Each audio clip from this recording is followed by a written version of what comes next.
one of the organizers of this conference. Welcome to day 2. It's a pleasure to have you here. I want to go over a few highlights of the day before we kick off with our first panel. During the morning break, there will be the committee huddle. This is a great opportunity for you to get involved with EBA committees and find a more fulfilling experience through this great organization. I want to highlight a new experimental program that we're trying this afternoon. At 3:15, we're doing a TED Talk format on the impact of technological innovation on the energy sector. It'll be fast-paced, and I've previewed some of it, and I assure you it will expand your mind as to the world of possibility and change. The law and regulation will have a tough job catching up. The EBA annual business meeting will be during lunch, and the Jason Leaf Chapter Service Award will be awarded, and Chairman McIntyre will also be our lunch speaker. The day will finish off with the 5 former FERC chairs who will be speaking.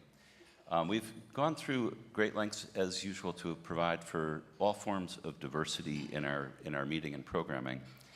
And I just want to note that unfortunately, Chair Moeller was unable to make it, she being the only other female chair who is not currently sitting on the commission. But I just wanted to put in that note. Finally, there will be a cocktail reception at the end of that session. Now, for your morning panel, I'm going to introduce Floyd Sell. Floyd is a longstanding veteran and contributor to the Energy Bar Association and is a partner at Berger Singerman. He also helped to organize this panel, and he'll introduce the panel right now. Thank you very much.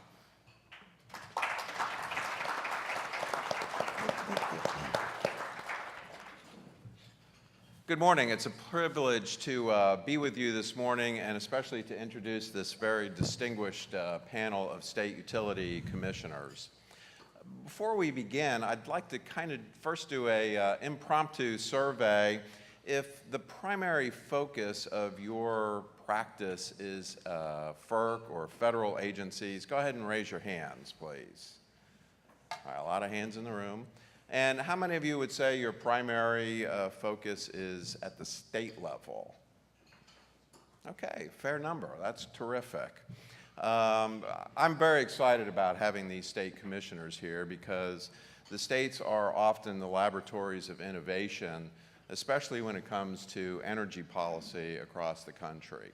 And we have 5 very different commissioners representing 5 states that have faced a number of challenges and opportunities over the last few years and for the coming years.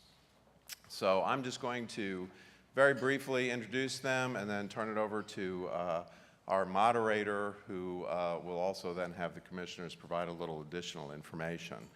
But our panelists today consist of, first on my immediate left, Chairman Bubba McDonald from the Georgia Public Service Commission. Next to him is Chairman Gladys Brown from the Pennsylvania Public Utility Commission. Next is Vice Chairman Dan Lipschultz from the Minnesota Public Utility Commission. Next is Talina Matthews from the Kentucky Public Service Commission. And finally is Swain Whitfield, who is the chair of the South Carolina Commission. And I guess we're going to learn this morning what happens when 2 lawyers, a PhD economist, and 2 business people walk into a meeting of EBA. So with that, I would like to turn it over to Chairman McDonald, who will moderate this morning's panel. Commissioners, thank you. Thank you, Floyd. Of course, you know, he was talking about the lawyer and the PhD, and then he said, then there's a Bubba. And but I'm glad that we're delighted to be here in Washington today. And you know what makes it so nice when you're from Georgia and you're coming to Washington is having that return ticket in your pocket. We're also delighted that we see a lot of Presbyterians here this morning because everybody's mostly sitting in the back. We got a few dedicated Baptists up front and then kind of a spread in between. But other than that, we'll get down to business now. I suggested that each commissioner have the opportunity to tell us who they are and what makes them tick. I use the as I prepare my text, I use the book of Bubba, chapter 1, verse 1 and 2. He who did not toot his own horn shall remain in the state of untootedness. So I hope that my colleagues to my left will certainly toot their own horn a little bit. Ms. Gladys, Chairman Gladys, would you kick us off, please? Oh, good morning, everyone. It's hard to follow Bubba after that. I am Gladys Brown. I serve as the chair of the Pennsylvania Public Utility Commission. Started there as a commissioner in the year 2013 after having a lengthy career as Deputy Chief Counsel for the Senate Democratic Caucus, where I did a lot of utility legislation for the caucus. I was just recently renominated and confirmed by the Senate April 17th to serve another 5-year term at the commission, so very happy for that. What makes me tick? Is that the question you want us to answer? I'm one of you in terms of what makes me tick. I'm one of those people that I look at the law, look at what the law requires of us, so I'm very methodical in terms of my deliberation and things that we look at the commission, and it drives some of the commissioners crazy at times when I'm saying, no, we have to follow this process and procedure. So that's what makes me tick. Thank you, Gladys. Dan? Thanks and welcome. Glad to be here with everyone. I have no idea what makes me tick. And by the way, I'm a Presbyterian. I'd really rather be out there in the back. I was appointed to the commission 4 years ago by the governor, confirmed by the Senate. We served 6-year terms. I have 2 years left. And before that, I was in private practice with a law firm in Minneapolis for 12 years, representing telecommunications carriers and utilities. Prior to that, I worked as in-house counsel for a telecommunications carrier. And before that, I worked at the Attorney General's office in their Consumer Advocates Division. Actually, it was their Residential and Small Business Ratepayers Division, representing small business and residential ratepayers at the Minnesota Commission. And before that, I was an attorney for the Commission. So this has been my whole life, which tells you nothing does really make me tick. But I'm glad to be here, and I'm looking forward to a really interesting discussion. Talina? I'm new. Oh, I kept saying that was going to be what makes me tick. I was appointed in July of last year, confirmed by the Senate in January for a 4-year term ending in 2021. I was at the commission or at the state energy office on and off for 18 years, mostly working on electricity, mostly focusing on RTO issues. Therefore, I find myself as the board member on both the organization of PJM states and the organization of MISO states. So apparently that's what makes me tick. At least you're ticking. And I am the economist up here. So if I do it on one hand and on the other hand, someone has permission to throw something at me. Now let me tell you what makes Wayne Whitfield tick. He's a member of the Georgia Bulldog Nation, but he is also chair of South Carolina Commission. Swain, you got it. Thank you. 10 Thank seconds. you, Bubba.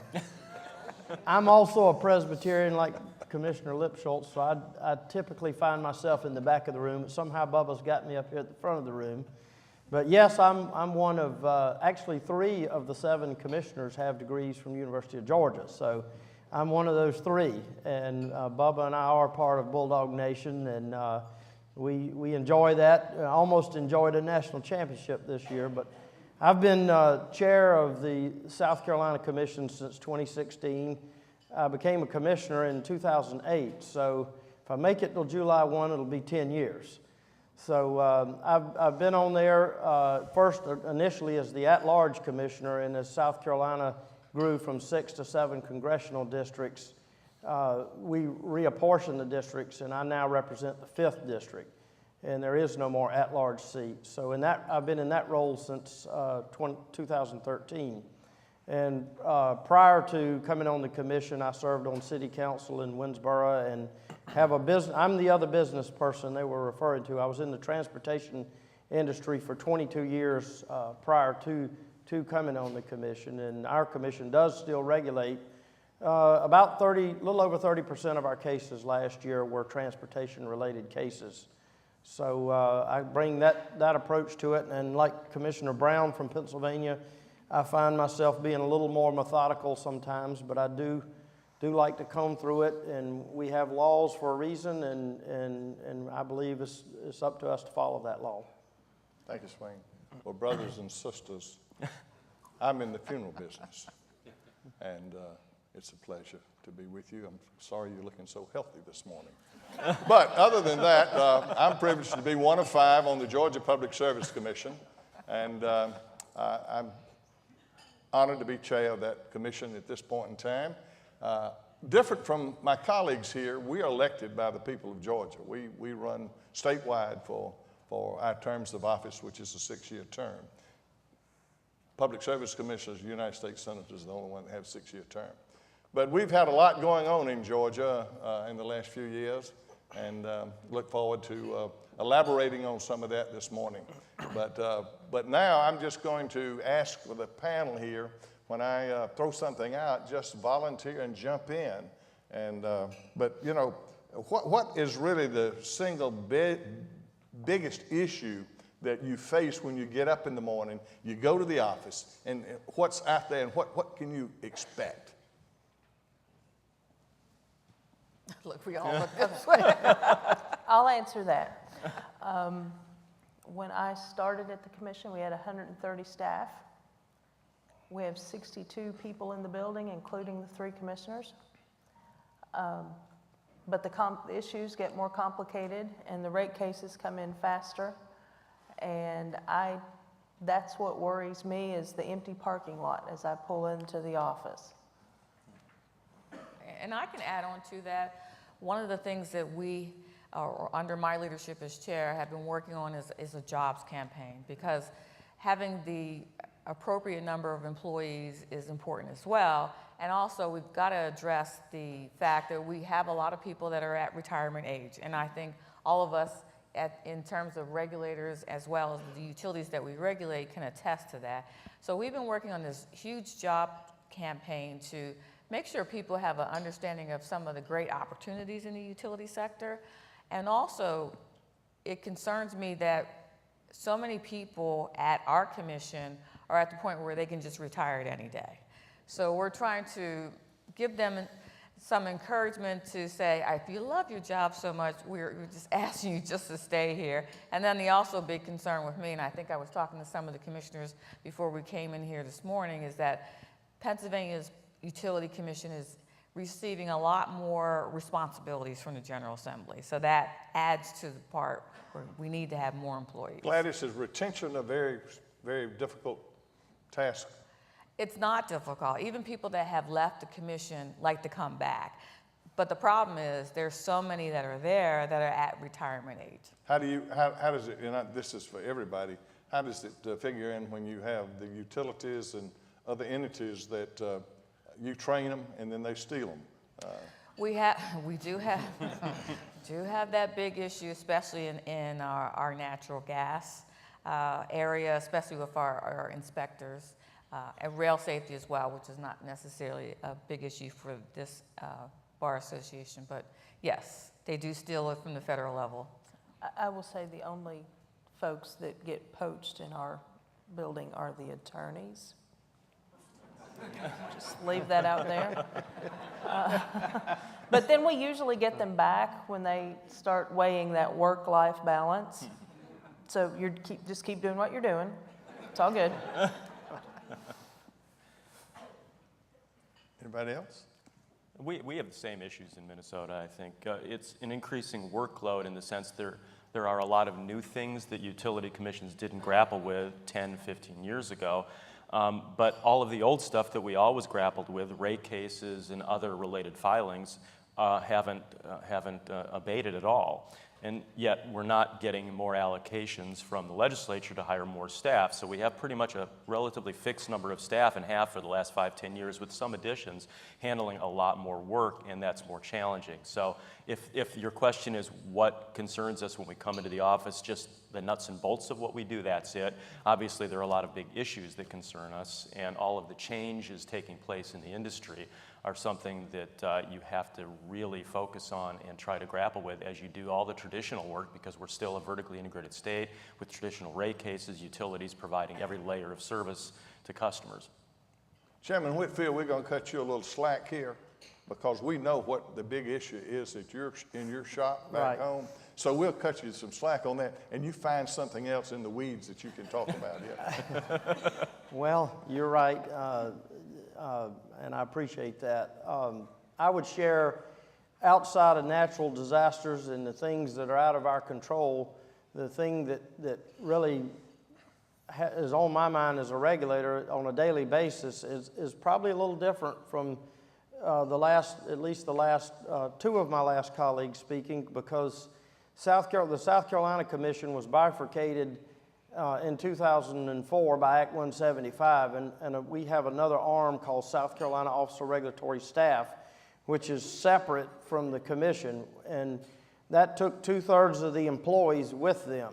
And we are basically just the judicial body, the court, if you will, and that agency, ORS, we call them solicitors in my state. I'm sure you call them district attorneys, but they're basically the DA's office and the sheriff's department all rolled into one in that one agency. So we don't quite have the employee concerns. I would say, Bubba, my biggest concern now, and certainly in recent times, is because we are a judicial body, is what the media is going to say, and because we are a judicial body, we can't talk to reporters or give interviews or explain our side or explain the truth even. So a lot of times we read things that we know are inaccurate and people get in an uproar, and once the truth really comes out, they really find out they're not as mad as they thought they were. But unfortunately, as commissioners in South Carolina, we can't, we have that inability to defend ourselves, and that's probably the most frustrating thing about my job. Do you wear a robe at work? And a white wig sometimes. One of the things when you look at the geography of from whence we come is diversity. When we look at what we have had in diversification in our workloads constantly, we've got 3 from the south here. We got other areas that what's happening in diversification in y'all's respect in your different arenas? In terms of fuel diversification? Whatever. Or Fuel or? diversity in terms of employment? You know. No, let's stay with the energy side of Energy it, the side. fuel and generation and et cetera. Well, Pennsylvania is a very unique state, which I'm sure all the states say that they are unique, but I'm going to throw it out there and saying we're very unique then. In the sense of, in terms of our fuel diversification, we have, of course, everyone knows we have a lot of natural gas along with our neighboring state of Ohio and some in West Virginia in terms of the Marcellus Shale. And we have seen with the new technology to be able to drill that and to have access to that. Of course, our diversification in terms of natural gas has increased over the years, and we're probably up to about 31% in terms of natural gas, or 33%. We also have coal in our state. Even with some retirements of coal plants, we still have a lot of coal in Pennsylvania. Renewable energy, and of course nuclear is still high in our state. Oil, and then we still have even hydropower and things of that nature. So we're a state that's very diverse. We believe is very diverse, and even some of our requirements for renewable, with legislation that's in place that requires our electric distribution systems to have at least 18% in terms of what they procure as renewable. So we think it's very diverse. Do you have integrated resource planning in your state? We do not. As a restructured state, we have not. We no longer do that. So we no longer require where they would procure or their energy, but we just require that you have to follow, in terms of our alternative energy portfolio standard, they have to follow that in terms of 18% renewable energy by the year 2021, I believe. You think it remain about the same mix that 10 years from now, 15 years from now? as you presently have? I think. This is also for Right. everybody, too. Go ahead. Go finish. Yeah, Go ahead, Gladys. Do you want to go ahead? Finish that.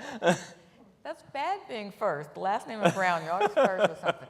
I think that you'll see an increase in terms of natural gas in Pennsylvania. It's just so obvious in terms of how much that we have. But I also see the interest in terms of renewable energy in Pennsylvania. So don't know if there's going to be some changes in terms of the statutory requirement with that, but there's that interest there, and I think you will see an increase in renewable energy. And also, we, as many other states, are in that discussion stage in terms of how do we help out our nuclear power plants and things of that nature. But even with coal plants, some of them were shutting down in Pennsylvania. I think you see a slowing down of that. So I think coal will remain in the mix, and so I just think in some cases it will remain the same, but for natural gas, I think you'll see an increase in renewable energy. And I'm going to jump you for a minute and get to Nolan there because Gladys was talking about coal a good bit, and I know that that's something dear to your heart in Kentucky. Yes. That was kind of a quiet. I was sitting here going, well, we're diverse. We use Eastern Kentucky, Western Kentucky, and Wyoming coal. But that's not that's not completely true. We went from a generation, kilowatt hours produced in a year of about 96% coal to, I believe the last numbers were below 80. Part of that is because we've closed some coal plants. We've built one new, fairly large natural gas combined cycle unit that operates as base load. We have some peakers that, because of the price of natural gas, thanks you, Pennsylvania, are running more, and coal units are actually not clearing the market. We do have IRP authority. It's more of a planning authority. We don't rule on the cases. We just staff does a report, and it's mostly to make sure companies are looking 15 years ahead. It would be impossible to build a new coal plant, so I'm looking at units that are aging out, starting to show their gray hair and their arthritis a little bit. So they're not going to be around forever, and I don't think we'll be able to build coal. So I think we'll see more natural gas, assuming the price of natural gas stays low. Dan? In Minnesota, our generation mix is becoming far more, I think, diverse, but more importantly, far less reliant on coal. And I'll put some numbers to it, and it's really pretty dramatic. If you look back in 2005, 62% of Minnesota's energy mix was coal, and 6% was renewable, and almost all of that was hydro. Today in 2005, just in 2017, last year, just 12 years later, the mix is 45% coal, from 62% coal to 45% coal, and from 6% renewable up to 23% renewable, and almost all of that is wind, with about maybe 5-6% hydro. That's a dramatic change, and we do have integrated resource planning in Minnesota. All the investor-owned utilities are required to file plans, and the Commission has authority to approve, reject, or modify them. So we actually know, we don't have to project, we pretty much know what the mix is going to be in 2030, 12 years from now, based on the last round of resource plans. And what I can tell you is that 45% coal, 23% renewable mix today is going to flip. And we know that in 2030, 45% of our generation mix will be renewable. Most of that wind, about 4, 5, 6% solar, perhaps, and the rest hydro. And we're going to have about 23% of the mix from coal. Xcel Energy in particular, the largest investor-owned utility, in fact, the largest utility in Minnesota, is going to probably get between 10 to 15% of its power, 10 to 15% from coal. And that's a huge shift from back in 2005 when it got over 50% of its generation from coal. So the change is dramatic. Does that mean we're more diverse? I don't know. In a sense, you're going from one type of generation that dominated the mix to another, in this case, wind, that dominates the mix. About 12% of our mix will be natural gas. It used to be around 2, 3, 4%, so that's going up a little bit, but it'll cap out at about 12%. And I'm guessing as solar prices fall and these resource plans that come in every 2 years get revised, we'll probably end up with natural gas maybe 8 to 10% of the mix, and solar going up from 4 or 5% to maybe as high as 10%. Commissioner Whitfield? Back to our diversity, I've been fortunate to watch things change dramatically just in the short time I've been a commissioner. We were, of course, heavily relying on coal, like Kentucky, and we now, our current numbers are about 22% coal, 18, almost 19% natural gas, 2.5% conventional hydro, and 54% nuclear. And you might wonder how we got to those current numbers. We already were a heavily nuclear generating state to begin with. And what's happened in my short time is one of our IOUs alone, just one company, has early retired 3 coal-fired plants and has converted 3 more to natural gas. And and then our increased use of natural gas, and when I say I've been fortunate, I was fortunate to watch the price of natural gas drop so much and become much more affordable, both for generation and for in-use natural gas purposes in South Carolina.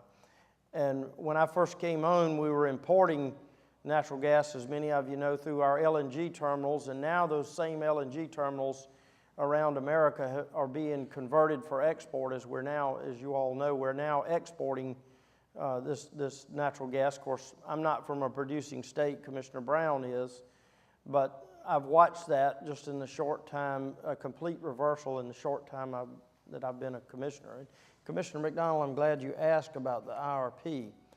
I've been told repeatedly that I don't make laws, that I carry them out, and we don't set policy.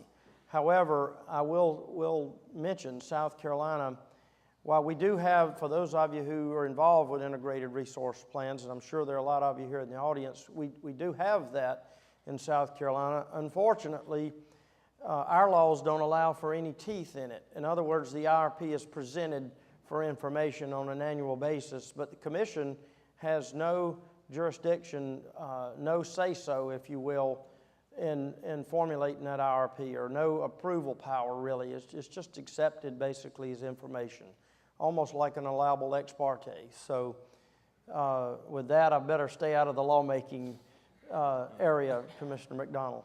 Well, I'll touch on Georgia's situation. Of course, we have 2 new nuclear plants that are in the process of being completed, and it's been a great ride with that. Some heavy decisions that the Commission had to make last year and will continue to have to make over the period of time. The other side of it is our renewable energy program has really gone forward because we have the opportunity to amend an integrated resource plan in our state, and we did that in 2013 with a significant input from our utility. Did not have any renewable solar power in its integrated resource plan in 13, and the Commission instigated, and we've gone great guns in the solar business in Georgia with no upward pressure on the ratepayer, and it's all been market driven.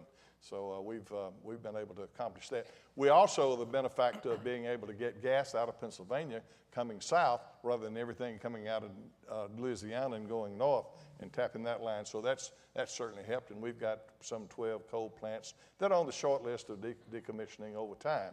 But we've also done some combined cycle regeneration from that perspective. But our mix is getting pretty much in a balance between nuclear, between combined cycle natural gas and our renewable program, and with what we've done also with our coal. With that said, and speaking of the plans that we have to make over time, is there a backdoor effect from Wall Street that helps or hurts making decisions on what your plans are going to be and what your utility is going to have to do, be it gas or be it electricity or whatever? You know, I'd say in our resource planning process, you know, we don't really see that. We run these various resource alternatives through an economic model. And what's really interesting, and what's really driven wind, especially more recently, is economics, not the renewable preference provisions in statute and not the renewable energy standards. They've almost become irrelevant. In fact, I'd say they have become irrelevant because wind is coming in at 2 cents per kilowatt hour. We've seen some utility scale projects slightly under 2 cents per kilowatt hour. That's with the production tax credit. But even when you take that away as that ramps down, you're still at 4 cents, 4.5 cents per kilowatt hour, which of course is less than combined cycle plant, which is 5+ cents per kilowatt hour, certainly less than a gas peaker, although wind doesn't really substitute for gas peaking. But the point is, it's really economics that are driving.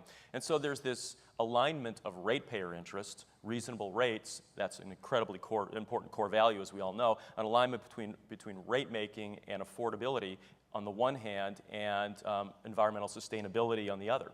And so that's driving it, and I think Wall Street is very comfortable with what's happening. In fact, Xcel, after its last resource plan, came up with their CEO's vision. Ben Folk came to us and gave us a new vision, and his vision is to take what our plan has as about 45% of their portfolio renewable and taking that up to 60%. And that's not driven at all by anything we've ever asked them to do, and that's driven essentially probably by Wall Street. Dan, we've seen where the corridor out of Texas all the way up through the Minnesota and into Canada, that corridor of wind, we can literally buy it cheaper than we can produce it in Georgia. We don't have the sustainable winds. So it's almost, they're almost giving it to you to take it. Well, that's pretty much what it is. And so Xcel has this refrain. They say we're buying a lot of wind because it's on sale. Wind is on sale now, especially when the production tax credit is still at 100%, then it goes down to 80%. So they're adding all of this wind, and if you run that through the resource plan, you can say, well, you don't need it, but they say we want it, and it's so economic to have it because you can sell it into the market that why not? And when you run it through the economic model, you can't overload wind. It will always choose wind, and there's never too much wind for the economic model to reject. My concern is the stranded assets that would be left on the table if we closed our existing plants earlier. The mortgage still has to be paid. I don't know that the transmission is clearly available to get wind to Kentucky. We have no wind in Kentucky. I jokingly, well, not so jokingly, said we're the allergy capital of the world because the wind goes rolling down the plains and then hits the Appalachian Mountains and stops. So we have very little wind capacity. We have some utility scale solar pilot projects that are showing good contribution to peak that I think will help us. But I don't know how you could build another coal plant. I don't think utilities could get funding or financing to build a coal plant. So what we are hopeful is that we can keep those ratepayers protected and let them get, the end of the useful life or the end of the mortgage on those existing assets. And after that, I just have to, at some level, pray that transmission lines are built or that the price of natural gas stays low. So no, I read once in a while. And then I've read. On purpose? On purpose. I read once in a while that there might be some, I don't want to say threatening, but there might be some insinuations that if you're in the coal market, that your capital, your people are not going to invest in that marketplace. Is that? I've heard that. I haven't seen that yet because what I see are companies divesting themselves of their independent power producing halves and buying into regulated markets. So I don't know to what degree, here I go, the benefits of being in a regulated cost of service market with a guaranteed return versus having a heavy coal portfolio. I don't know how that weighs out. Gladys, do you have any? I would just add, as far as the future goes going forward, certainly what I alluded to just a moment ago, natural gas, we certificated a combined cycle natural gas plant about 4 years ago in the upstate of South Carolina that was 750 megawatts, which is basically 3/4 of the generation output of VC Summer Nuclear Station Unit 1. So that's a very, very large combined cycle gas plant. So with gas prices where they are, I do envision, Bubba, more of our generation mix continuing to increase from natural gas. I would point out that South Carolina enacted Act 236 in 2014, which is known as the Distributed Generation, or DARPA bill, we call it, and that has caused quite a boom in the solar industry. One of our utilities had just mentioned in the paper yesterday that prior to that, they had less than 100 rooftop solar consumers online, and now there are over 5,000 rooftop solar participants. So that's quite an explosion just in the last 18 months to 24 months of solar. So I do envision a little more of that. That'll be, again, up to the legislature. There's currently a bill to raise the current cap, which is at 2% of the 5-year peak demand average, up, I've heard, as high as 4%. I'm not really sure where they're going to land or what will get passed, because this session is about to wind down. But those are the directions I see us going. And Talina, to give you your concerns to coal, as you know, Commissioner Oden and I have toured some of the coal facilities overseas, and with the new technology in clean coal, the ultra supercritical coal-fired units that are operating at much higher temperatures, that process is now becoming certainly much more efficient and much more cleaner. So I think we have to kind of, with us not being a wind state, we certainly have to, our solar is taken off, and again, we have those assets, as you said, Commissioner Matthews, and we have some of those assets aren't so old and have a lot of life left in them. So an early retirement would be a cost, as you mentioned, a stranded cost. Here again, Commissioner Whitfield mentioned rooftop solar in South Carolina, and of course the regions that we all represent. What's happening in solar industry in your state, Dan, with of course the wind? You elaborated on that. Well, and of course then I talked to Talina last night for a few minutes, and she said, well, where I was raised, the sun comes up at 10 in the morning and sets at 2 in the afternoon. And so, you know, that doesn't breed well for a nice solar array. But, and then I'm not really that familiar with what's happening in Pennsylvania, but y'all will talk about that a minute.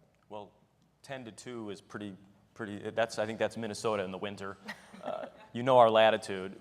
You know, solar is going to be an increasing part of the mix. Most of it, I think, is going to be utility scale, because economies of scale indicate that that's the lowest cost approach to take, with more rooftop solar, I think, of course. But we're not a great solar resource state. We have great wind.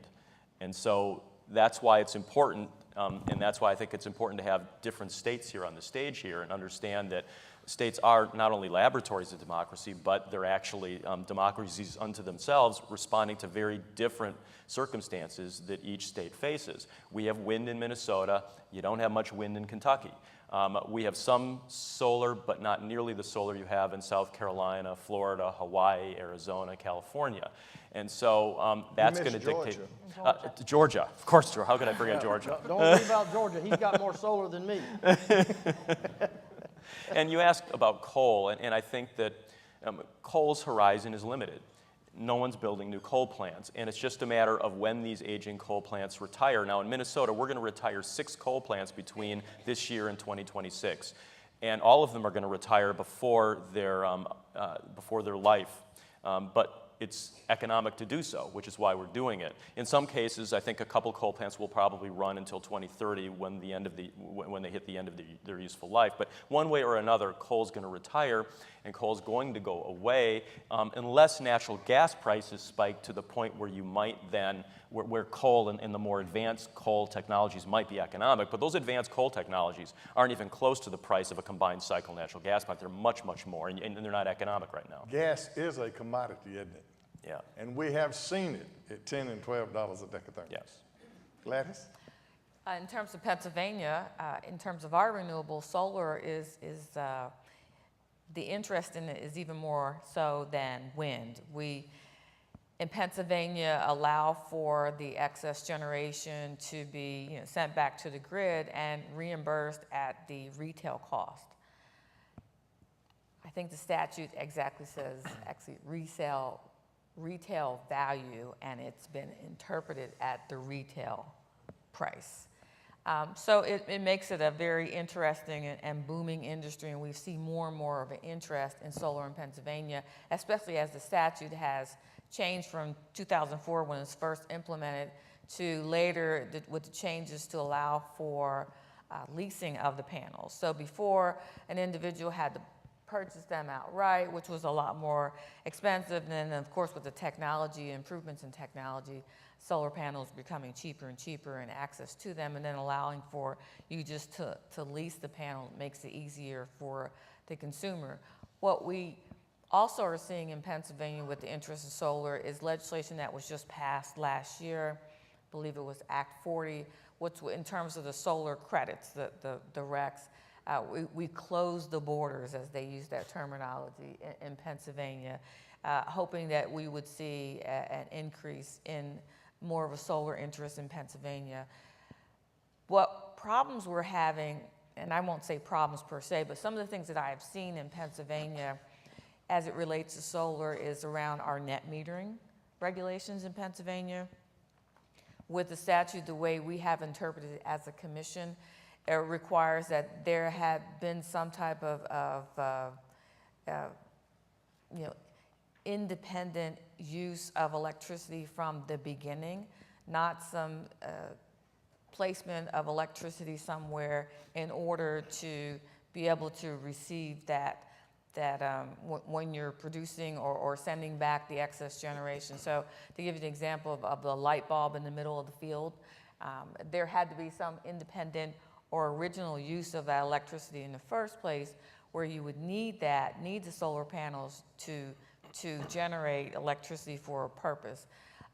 We are having legal challenges on that issue, still in court with that, and so I won't go much more into that.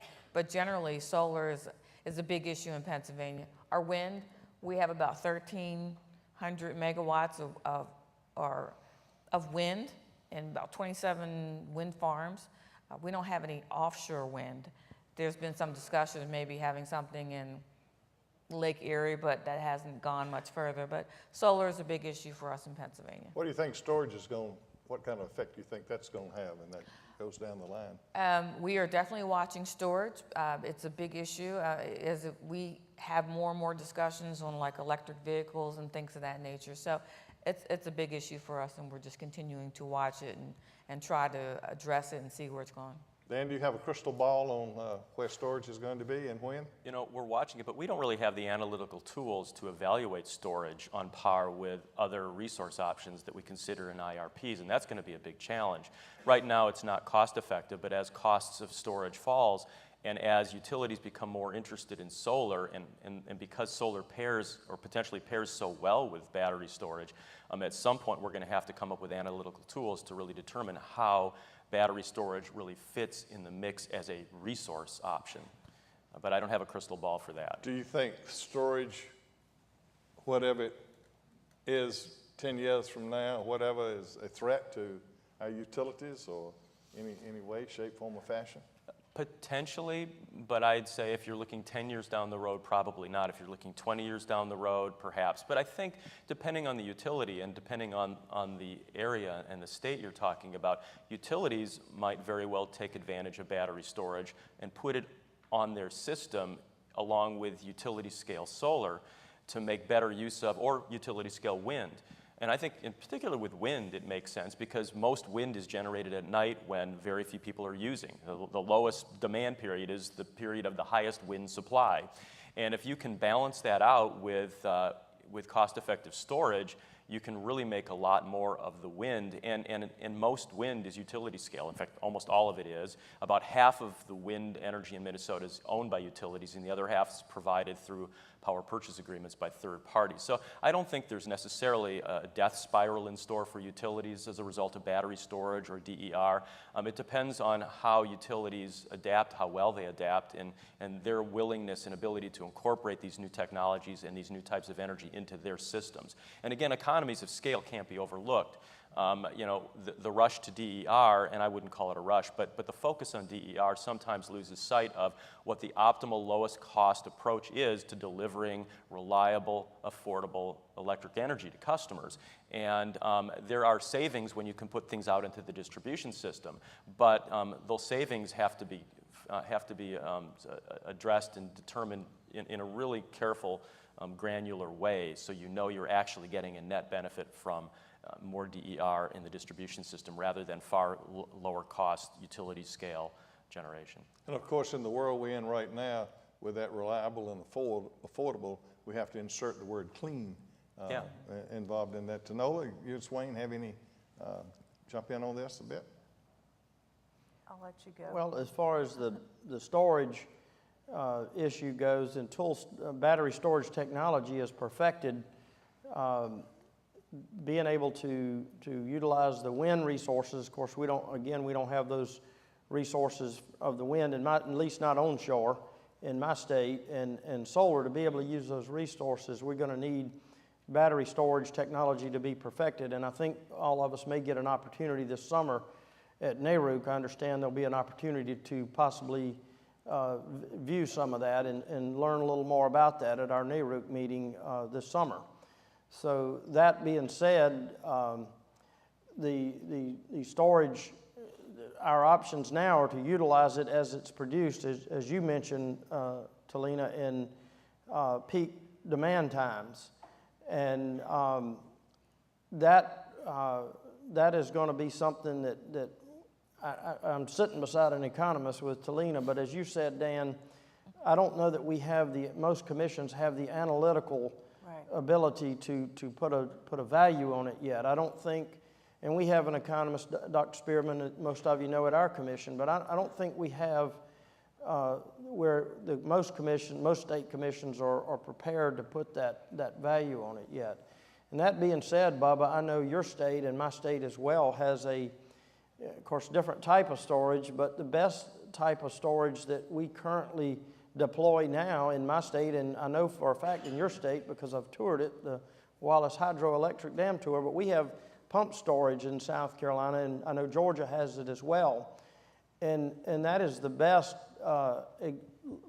current example of storage we have. It's one of the best going things we have in South Carolina. And our utilities already have, Bubba, a difficult task of meeting NERC and FERC standards as they dispatch certain types of generation onto the grid. They got to keep the megahertz just right. Everything's got to be just in sync.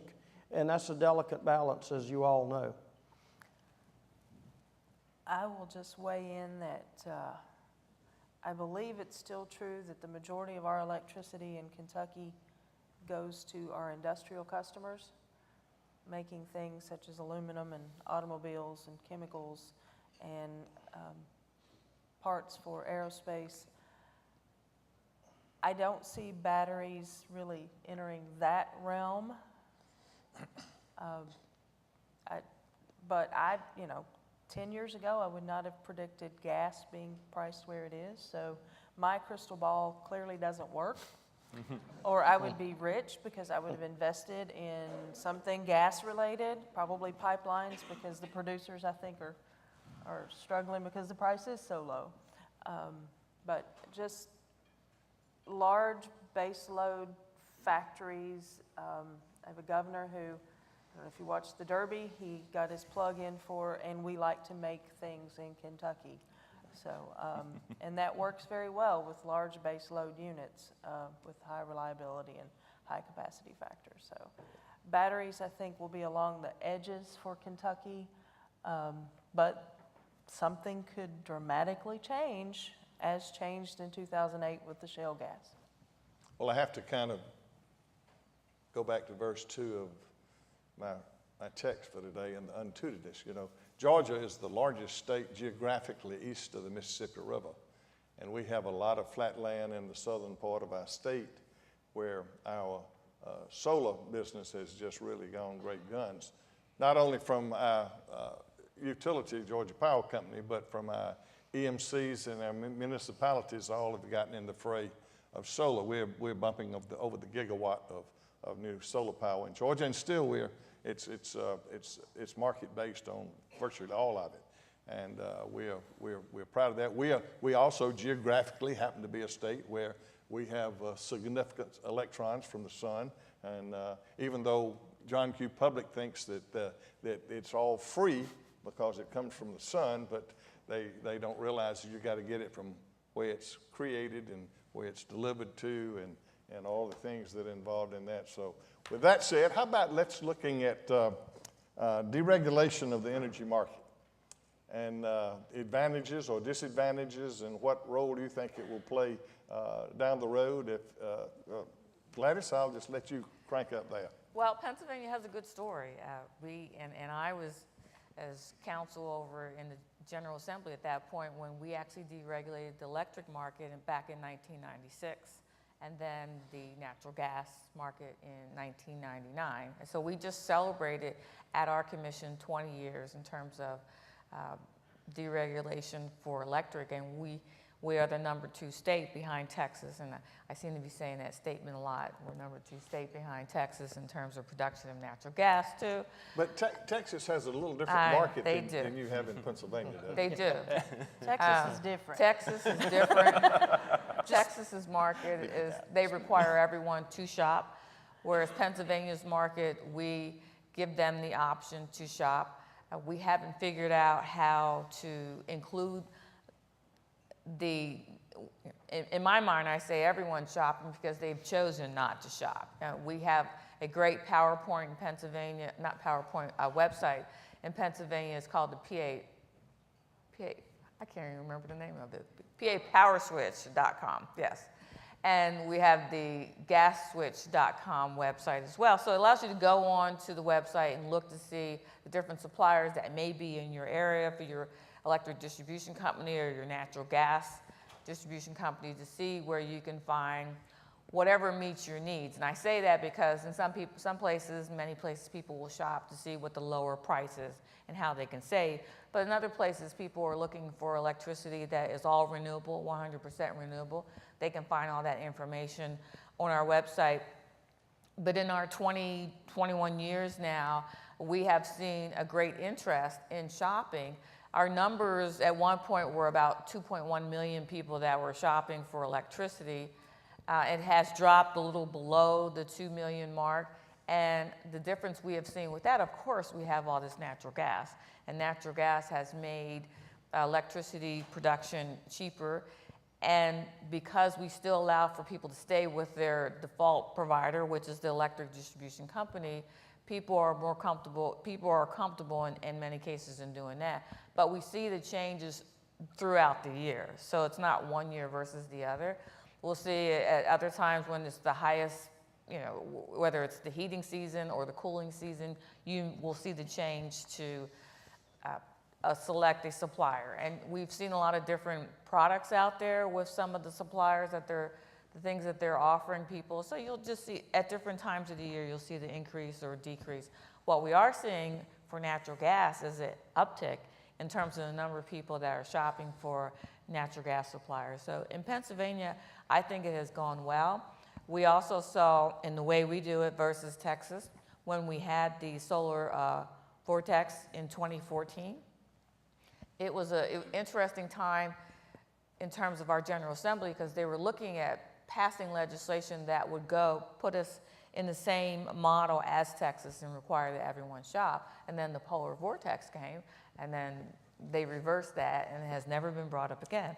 So I thought that was very interesting because it allowed for people to go back to their electric distribution, their EDC. And also, we put in place a lot of different regulations that provided more consumer protection and requirement and notices in a more timely manner. And it's just been working well for us in Pennsylvania. Who's next? The vertically integrated regulated model is working well for us in Minnesota. And so we don't really have, we have no retail competition. And there's obviously a dynamic wholesale market, and our utilities participate in that, buying and selling power and then turning around and selling the power that they're either generating or purchasing in the wholesale market to their retail customers in a fully regulated market. So we don't really see that. And I saw a study recently that evaluated the success or failure or the ramifications of the deregulation over time in the deregulated states. And there's really no evidence that it's resulted in lower prices. The companies that were high priced before they deregulated are still higher priced now. But a state like Texas, which was low priced before they deregulated, is one of the lowest priced states in the country today. And so I think it just shows you that different models can work and work well in their respective states. And I don't think if anyone thought that deregulating retail markets was going to be some sort of panacea, driving rates low or driving more renewable deployment, that hasn't happened. But it's worked well in Pennsylvania and other states, just as the fully integrated models worked well in states like Minnesota. But can I jump in there? Absolutely. For a second? Because when you talk about different studies that you have seen, we saw a study last year by the Kleinman Center at the University of Pennsylvania. And before Pennsylvania decided to deregulate, and the reason why they did is because at that point, our rates were 15% higher than the national average. And so the study showed that our rates now are 0.1% lower than the national average in Pennsylvania. Now, some of that could have been with natural gas. That's tooting your own horn, isn't it? I'm tooting my own. Once he said that, I was like, well, I've got a study for you also, you know. So,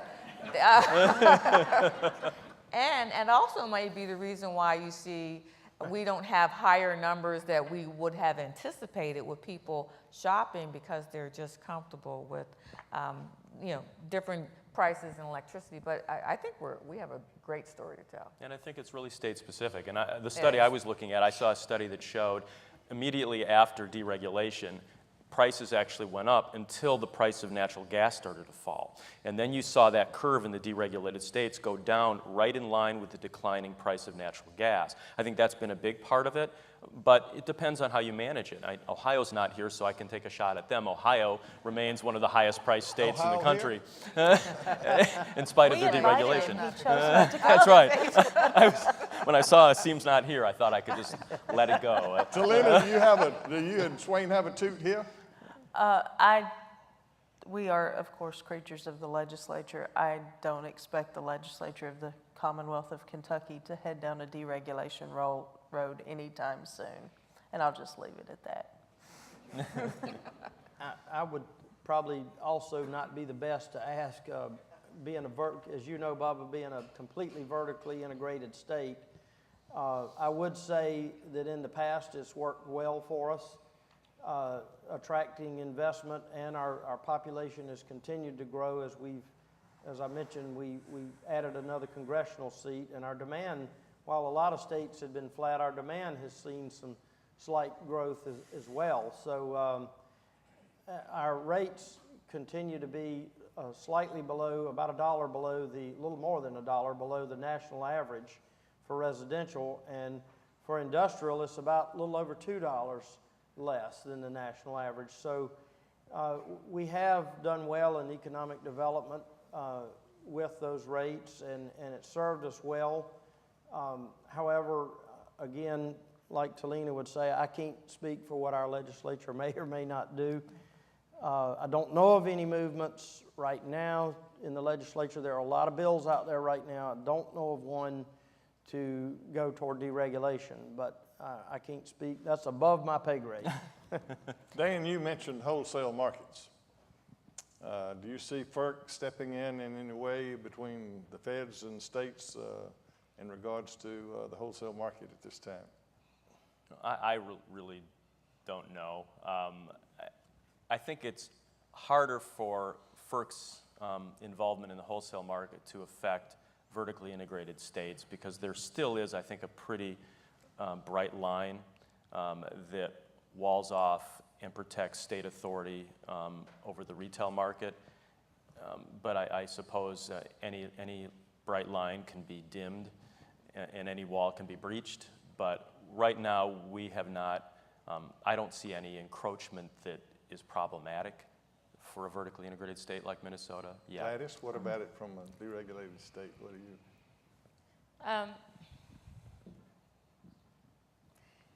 FERC has been very active, to say the least, looking at many different issues in terms of the wholesale side of it.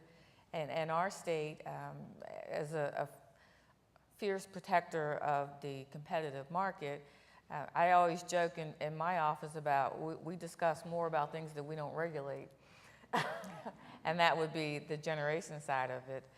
But I continue to believe that FERC is going to handle their jurisdiction, but we as a state are also going to weigh in where we think there would be some type of impact on our jurisdiction as in terms of the retail side of it. So I don't have a clear answer either, except for I'm juggling a few things here as they're looking at so many different issues right now. But, Well, I'll help you. I'll help you. Swain mentioned a minute ago about the above his pay grade, but so let's catapult into the clouds and talk about cybersecurity and what plans do your states have dealing with this thing in the clouds?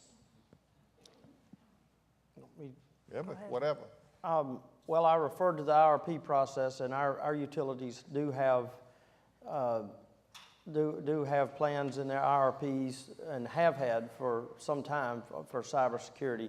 The commission has also approved funds in rate cases for cybersecurity in the past, and we take it very seriously. A lot of those things, Bubba, as you know, are hard to try in one of our commission hearings because of the sensitive and confidential nature of it. But I would add a lot of hardening of assets has been done with the rollout of the smart grid. As we all know, there's much more potential for cyber hacking. There are many more points of entry, if you will, for a bad actor to come in now. And we've worked a long time at NARUC with NIST and other Department of Homeland Security, and now that Gladys is our new chairman of the Committee on Critical Infrastructure, we're going to be continuing to dive into that, I'm sure. So it's certainly a very critical issue, and as you would say, what would be the things that would keep me up at night? That's definitely top of the list. Again, being very careful what we do in public forums with our utilities because of the sensitivity of the information. We do have them come report to us on how they're, for the larger utilities, how they're implementing the NERC SIPs and what they're seeing. They're all part of the larger group that shares information among themselves. So they hear things that I don't hear. I don't necessarily want to hear them, and certainly don't want them written and in my office where they have to be open to a FOIA request. My concern may be the small distribution co-ops and the smaller companies that don't fall under that NERC SIP because they're distribution only. I think the distribution system is one we need to focus on. NARUC gave us a grant a few years ago to look at our distribution co-ops and to put up some good best practices because they don't fall under those requirements. Things like dealing with your contractors that are in and out, dealing with folks bringing in thumb drives and so forth. The flip side, we spend a lot of time in that study talking about how to protect consumer data. I think There's still always going to be that concern of what happens to the infrastructure. And you're right, it does keep you up at night. Dan? And one of the fundamental principles of utility regulation is transparency. But this is the one area you can't have that kind of disclosure and transparency, and it makes it really difficult. So I don't think we're ever going to be able to regulate and fly spec cybersecurity investments the way we do all other utility investments. And so what we've done in Minnesota is one commissioner or another, we have one commissioner in particular, but I participated in some of these, have gone for on-site visits with each utility to meet with their cybersecurity team. And the good news is all of our investor-owned utilities actually have a cybersecurity team. And what became clear to us is they take it very, very seriously. It's really at the top of their agenda, and they're focused on it. And you can't really do much more than that. You want to be assured that utilities have it as a high priority, and they do, because the worst nightmare for a utility is to have a cybersecurity attack shut down their system, and then the calls come in.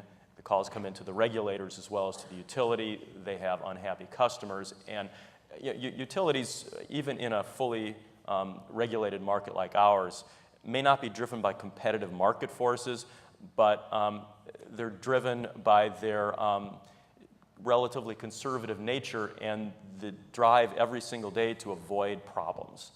And they're very good at focusing on keeping things running and running well. And cybersecurity is a huge threat to that, and therefore they're highly motivated to deal with it.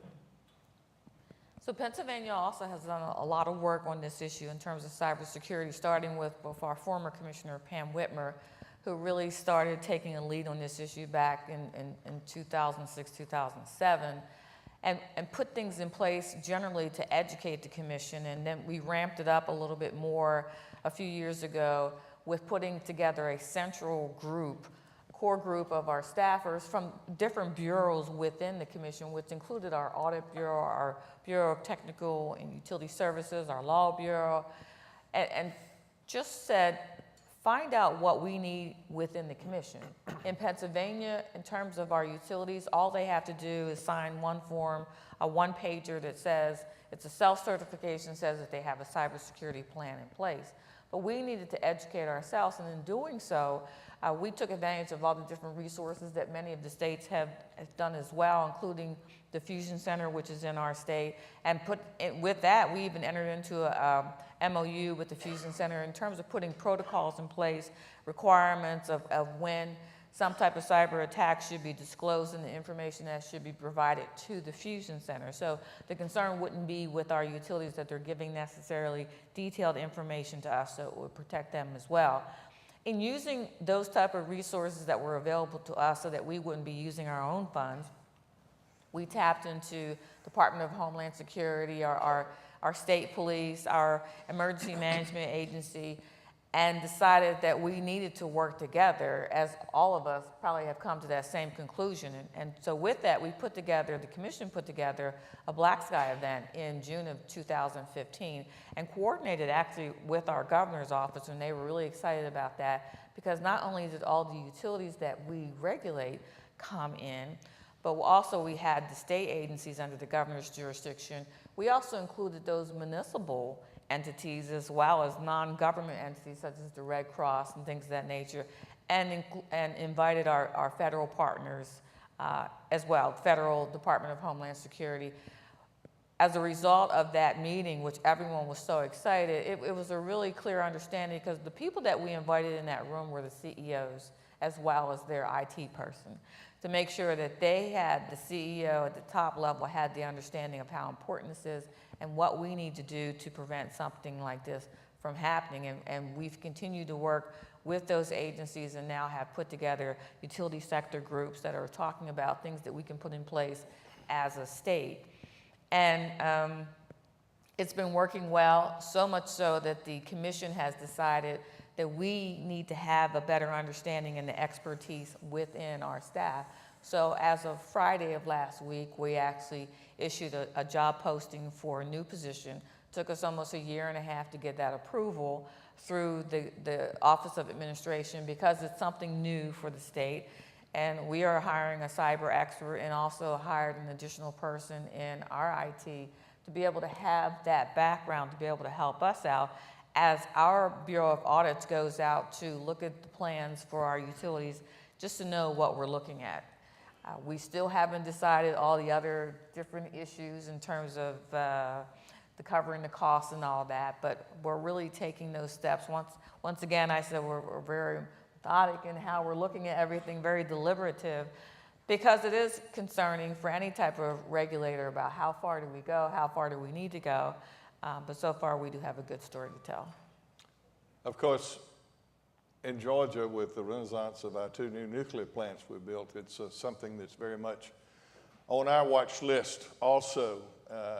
And of course, dealing with the Nuclear Regulatory Commission and making sure that we're all in step in that area. I have a consultant that I use for my cybersecurity program. It's my 15-year-old grandson who's a freshman at Georgia Military Academy, and he's very involved in Star Wars and things of that nature. So I go to him when I need some advice with that. With that said about consultants then, I would like to ask the panel, when you open the door in the morning at your office and some of you are walking in those offices, what do you get from, or what do you don't get from those consultants or lobbyists or regulatory people? Shannon, you know, I wouldn't dare mention you by name, but what do you get from those that bring you expertise?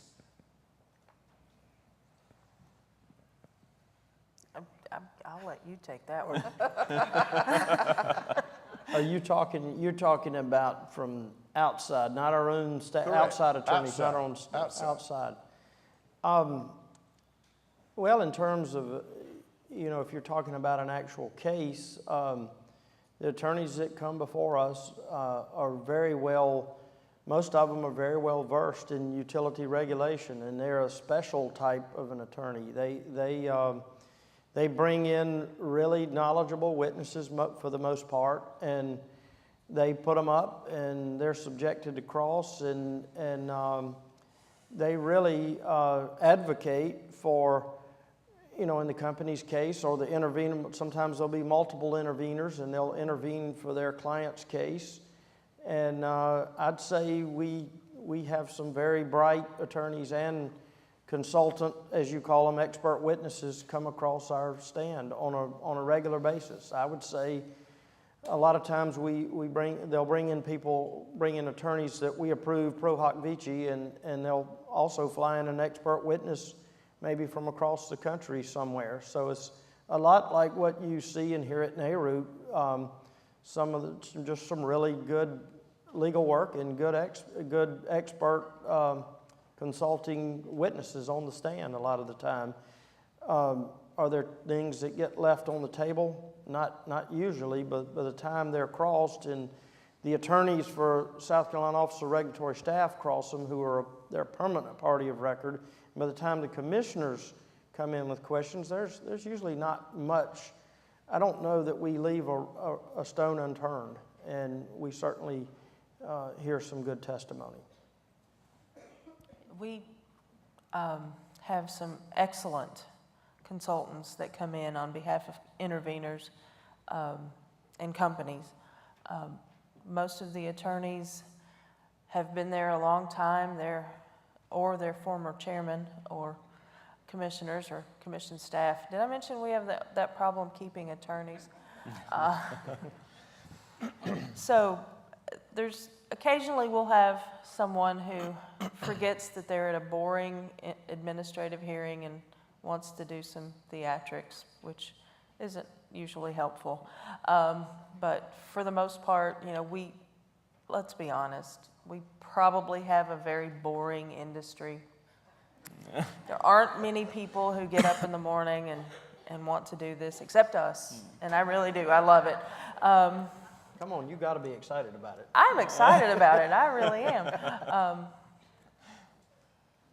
Again, you know, we have some frequent visitors from Georgia who do great consulting Great work. knowledge there, right? Yeah, they've got great knowledge, and we even let them cross the border. I think that especially with our dwindling staff, intervener testimony and the attorneys that participate in our cases are becoming more important. Dan?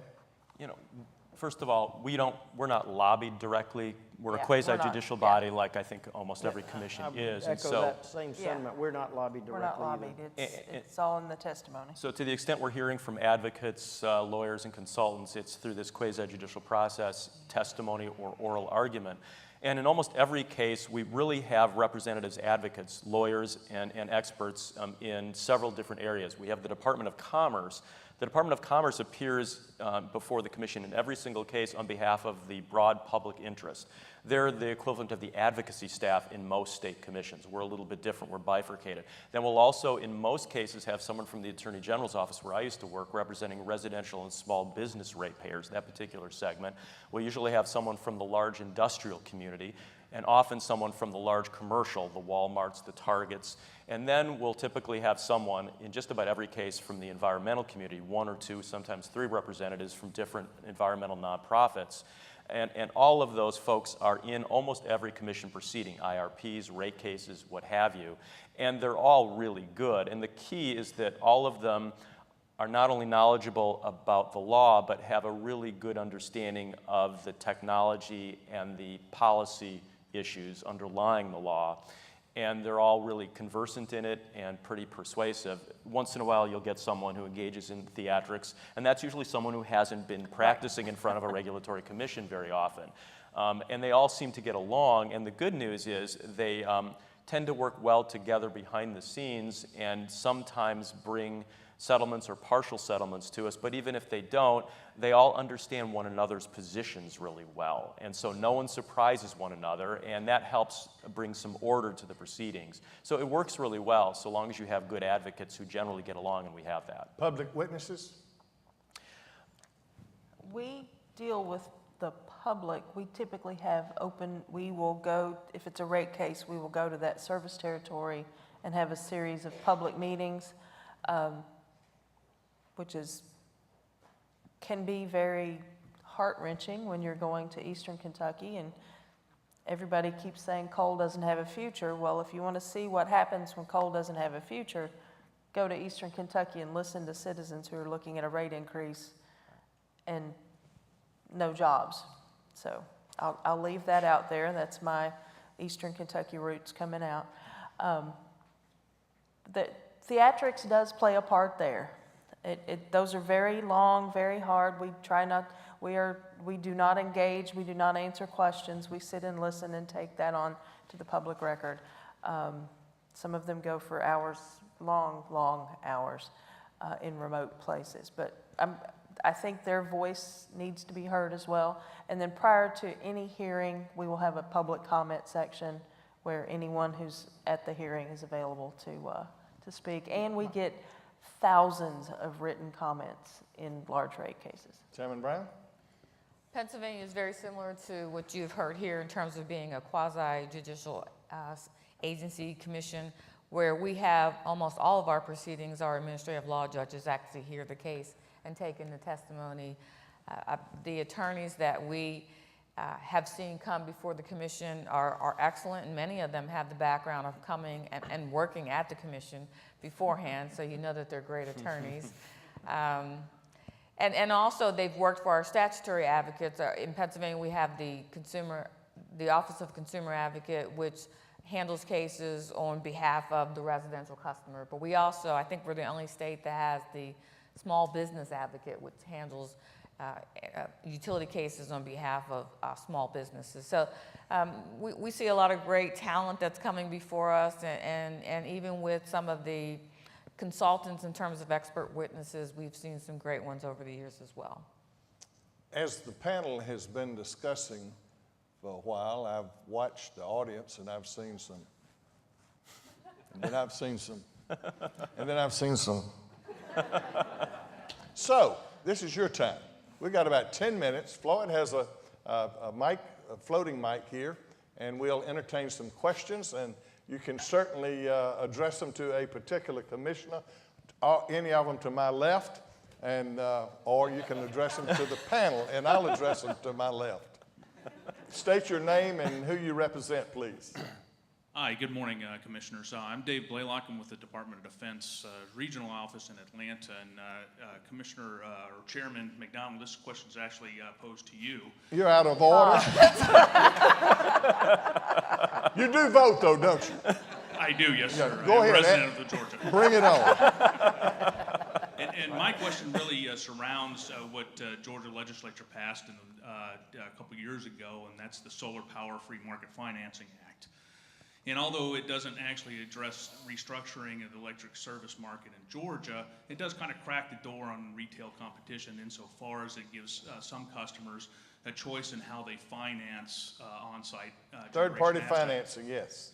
And so I just wondered if the commission has developed a perspective on how that may work in the future, or are you still kind of determining if been a good experiment, or maybe it's a model for other states to follow? Well, it's worked for us in our renewable program, and especially with the solar side of it. We have taken very slow baby steps with this. We have not tried to catapult all into a big market all at one time. And for that reason, I think we've been very successful. We've not had to take 3 steps forward and 2 backwards. All of our steps have been forward. And I think with the third market financing of that is going to help, especially with rooftop solar. But it's still not a real going thing in Georgia, dealing with the economics of utility scale. So as Dan talked about earlier, how much the better investment is there. And of course, we are developing community solars now so that those that live in the metropolitan areas that don't have the ability to have a rooftop or whatever, that we've got an active program like that people can buy into.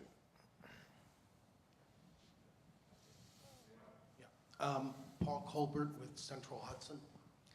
Going back to cybersecurity for a moment, one of the things there are 2 main risks that were mentioned. One is the release of data. The other are bad things getting into utility systems from the outside, whether it's malware or whatever it happens to be. In our contractual relationships with vendors of all types with which we interact electronically, we now require both cyber insurance and, from a liability standpoint, that if anything comes through from them, if they cause the release of the information, that they're liable for it. No negligence standard, no willful misconduct standard. It's essentially a strict liability standard. The only exceptions to that are where the regulator is unsure that we should do that. In New York, there are a couple kinds of those entities, community choice aggregation, so aggregators where they're concerned about the costs. We're having this issue with competitive providers now, and there are certainly some others. Now, if Your question is? So the question is, how do you handle all of that?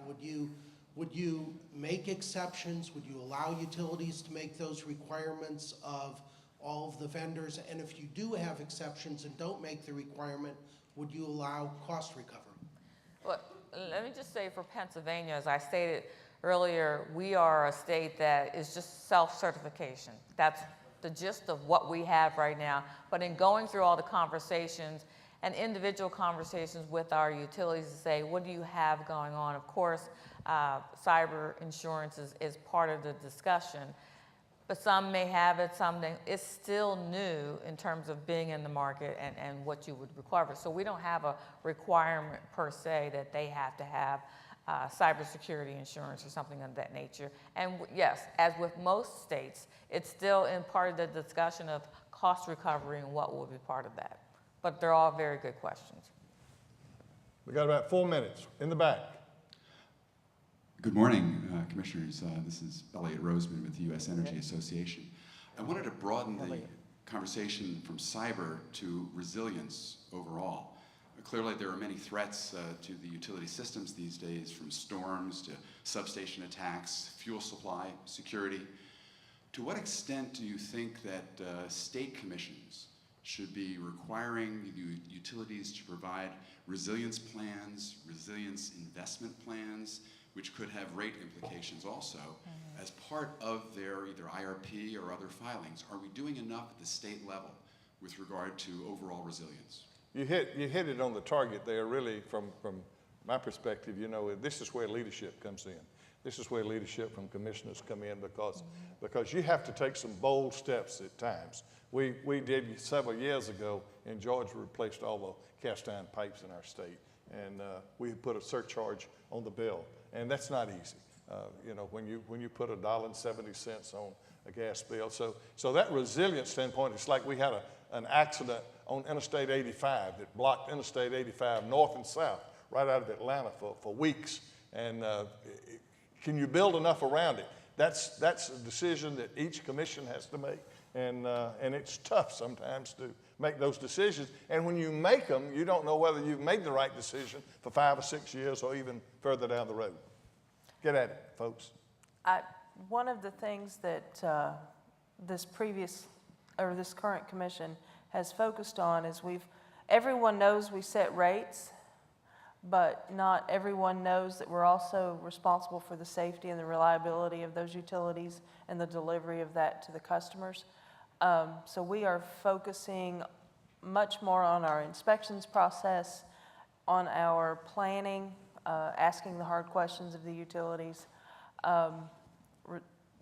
from redundant gas, gas supply, if you're wanting to build gas generation, to tell me what your worst 10 performing circuits are and what you're doing to fix it, vegetation management. It's nice to have 60 to 90 days of supply of coal on the ground if you're talking about fuel security. I'll just leave that there. Panel, we've got 60 seconds. Who wants to finish that? We're responsible for reliability as regulators, Right. And so I think resilience is part of that. And so I think in everything we do, we're focused on reliability. Right. We have reliability metrics, and those metrics will be affected depending on how resilient the system is. And so one of the things we're doing is we're requiring utilities now to report not just on their duration or frequency of outages unrelated to storms, but we're requiring them now to report on the impact of various storms and large events on those metrics, so that we have a sense of how resilient the system is and not just how reliable it is day to day. We're also probably going to open up and begin a distribution planning process analogous to our integrated resource planning process, which deals with generation and transmission. And part of that distribution planning process will be looking at the investments in the distribution system that relate to, among other things, resilience. And you recognize that the Southerners didn't answer that in 5 seconds. I'm glad I let Commissioner Matthews go first, because she said it exactly right. A lot of people know we set rates, but they forget that we have the reliability, the safe and reliability functions of power delivery. And I would also add, back to the cyber debate, that keep in mind the gas utilities and the water utilities are also very vulnerable. As she mentioned, some of the smaller water utilities. And yes, lots of things are being done, such as underground lines. There's a lot of hardening that's going on in South Carolina in preparation for hurricane season and to survive some of those disasters. Floyd, it's yours. Thank you. Please, this has been a fantastic panel. I have learned a great deal and always appreciate hearing what the states. Let's show our appreciation.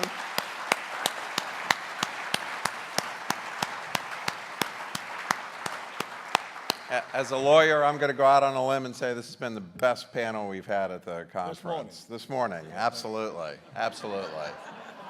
Absolutely. So I would like to, we're going to take a break for 30 minutes. I would encourage all of you to participate in the committee huddle and check out some of the various committees.